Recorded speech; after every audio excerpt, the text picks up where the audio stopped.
This video is brought to you by Omen by HP.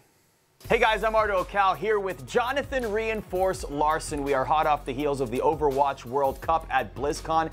Hey, how about we play some Overwatch on some Omen by HP gaming PCs? Dude, my Winston aim is ready to go. We're ready to go. Good. Of course, Oasis. Yeah. I like it. Welcome to the Middle East. Prepare for battle. Let's play some Hammond. I thought for a second you'd be like, yeah, let's play my weakest hero in the game, Zenyatta. No. That'd be bad content. Here we bad go. content. You're coming in like a wrecking ball. How many people make that joke when they play this? Oh, that was the first tweet from an Overwatch League team when the hero was announced. Just same day it was announced, they did that tweet. They got like thousands of likes and retweets. I'm years too late, is what you're saying. Yeah, because it was a very obvious kind of thing, you know. I like the obvious dad joke. Okay, Yeah. I'm perfectly fine with the obvious joke. It worked out, right? So credit to the Los Angeles Valiant. They had the fastest fingers.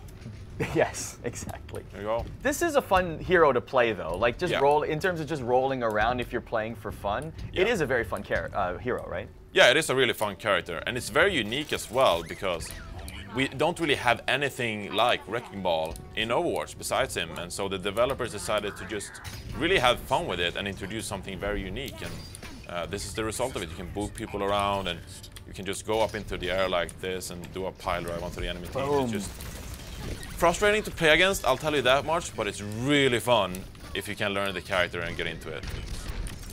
We saw a little bit of Hammond at the Overwatch World Cup. Not too much, but a little bit. And so let's unpack the 2018 Overwatch World Cup. Through it all, the analysis going into it, Reinforced was basically, oh, this is South Korea's year to lose, and Team USA is the strongest it's ever been, and watch out for Team China and Team Finland. But in the end, SK, once again... They just did it. Yeah, so from your perch, what did you notice from the Overwatch World Cup? Well, I think the US were favorites in the World Cup overall, and I think 9 times out of 10 they would have beaten the United Kingdom. But they fell short because it felt like they lacked some kind of leadership, and they were so good at so many things. And so when they really got into game, they lacked some leadership. They weren't quite sure, are we going to run a triple tank, triple support composition, or we're going to play the Sombra Doomfist composition. And so they really just excelled at so many things that they just didn't have an obvious choice in terms of compositions. Were you surprised at how much... Jumped off. Oh, there you go. See you later. I love how you're picking heroes that you can pause mid-game to answer questions for us. Well, so thank you. You're very considerate, is what I'm trying to say. Oh, yeah. Well, you know, I've been on camera before, so I picked the tank heroes. Now I'm going to die. Oh, 8 HP. You know, I know my limits. There you go. There you go. I know what I'm doing. And bam. I didn't hit anyone. But no one around. That's okay. It was still fun to watch. It was fun to watch. Were you surprised at how much trouble Team UK gave to South Korea in the semifinals? I wasn't that surprised, honestly, because I felt like watching South Korea play, if anything was going to bring them down, it would have been a triple tank, triple support team. And I think the UK were one of the best teams in the world at just that. So 2 draws, of course, in the semifinals in terms of maps. And I think it was very close, and it could have gone either way, honestly, but South Korea prevailed. And given the individual skill on that roster, I think we have to consider them the best team in the world, and they rightfully got first place after all. Was there any concern, like one big theme was, oh, there's roster changes from the group stages to the playoffs, and maybe there's a little bit of weakness in the armor of South Korea. Oh yeah. But in the end, it's South Korea all over again. Still the only country to hoist that trophy. Yeah, I mean, a lot of them have Overwatch League teams, and so they have other duties. They can't just simply practice for the World Cup. And so Fury, the off-tank for the South Korean team, he was in London doing fan meetings, etc., with the London Spitfire, his Overwatch League team. And so they didn't have the most preparation going into the World Cup, but because they are so good at the game, they just naturally fit into each other's playstyles, and they made it work. It just seemed like Team China surprised everyone. Yeah.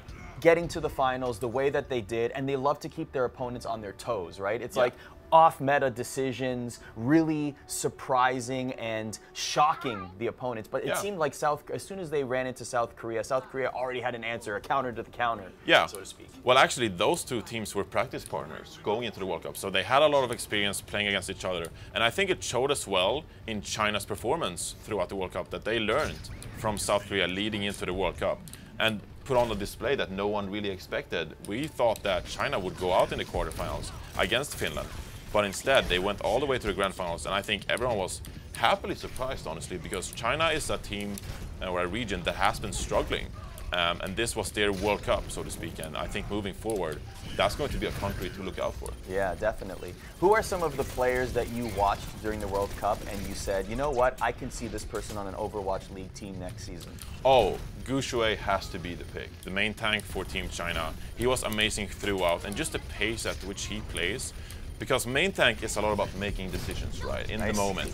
Yeah, there you go. Like multitask. That's it. And you were looking at me too. It was like, I know where I'm going.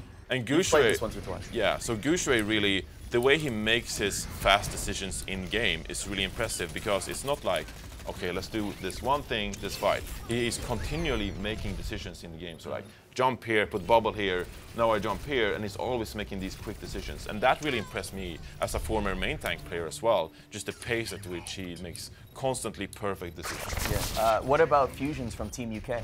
Yeah, he was another player that really impressed us on the desk overall. He's a young player, but with his leadership and really how vocal he is, his shot calling was really impressive. And I think he was one of the main factors as to why UK had the success they did at the World Cup. And so he's another player that I will absolutely see in the Overwatch League moving forward. It's just a matter of time. Another young, great prodigy. So I'm a big broadcast junkie. Yeah. I just watched you four on the desk at the Overwatch World Cup, and I could just tell how much fun you guys were having. All four of you did an incredible job. You saw the reaction on Twitter, but you just saw how much fun you guys were having and the fun bits and gags that you had. I want to unpack that a little bit. Okay. I mean, the cereal, the maple syrup, the dunce cap. Like, pull the curtain a little bit. Just give us some idea of where these ideas came from. Well, we are very creative individuals, right? So there was no problem coming up with ideas. It was just putting them in motion, and it's pretty scary, right? You know this as well, that you have a producer in your ear and you gotta be able to pull something off and make it look good. So that was the biggest concern. But Bren and Sideshow, I mean, they are pretty crazy on-camera personalities. So there was no problem coming up with stuff. Obviously, we dealt out some of XQC's clothing and keywords and mice, and you know they were just in a closet at our place. So we figured, why not give them out? And then it was all about implementing those ideas into the broadcast. I'm really happy about Golden Boy, our host, for allowing us to have those ideas and helping us set it up properly. Shout out to Golden Boy, because it's not like it seems effortless and easy, but when all of these moving pieces are happening, like to still steer the ship, like that is a very acquired talent. It's not easy to do that. Yeah, absolutely. And in many ways, a lot of people were saying that he's the father of the kids on the desk, you know.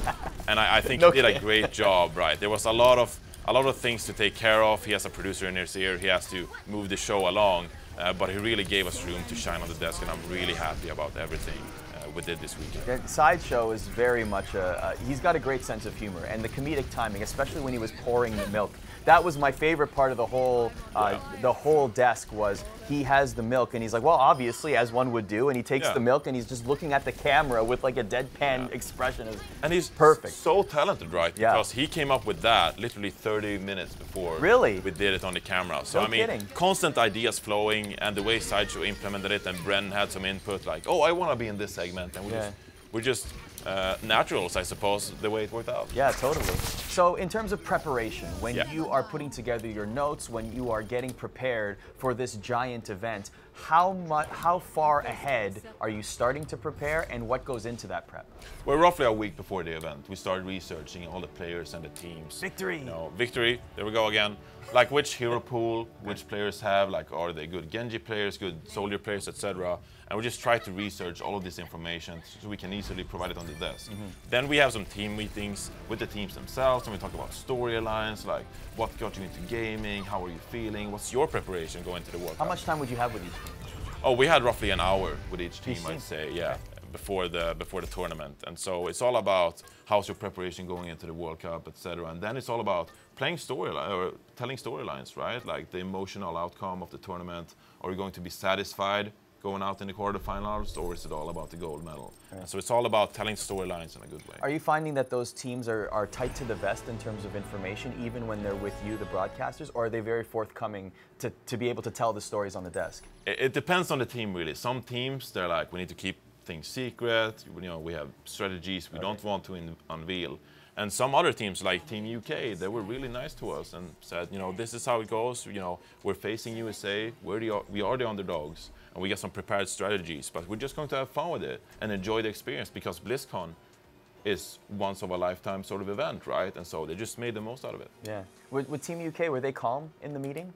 Oh, they were. They were just like, yeah. What was their demeanor? Yeah, Team UK were calm, and they were actually quite confident that they had a chance. Nice. But they were just trying to have fun with it. And I think that makes for a great team synergy as well, right? Yeah. You just want to have fun with it, with your buddies in your team. And there's not as much pressure to really perform on stage.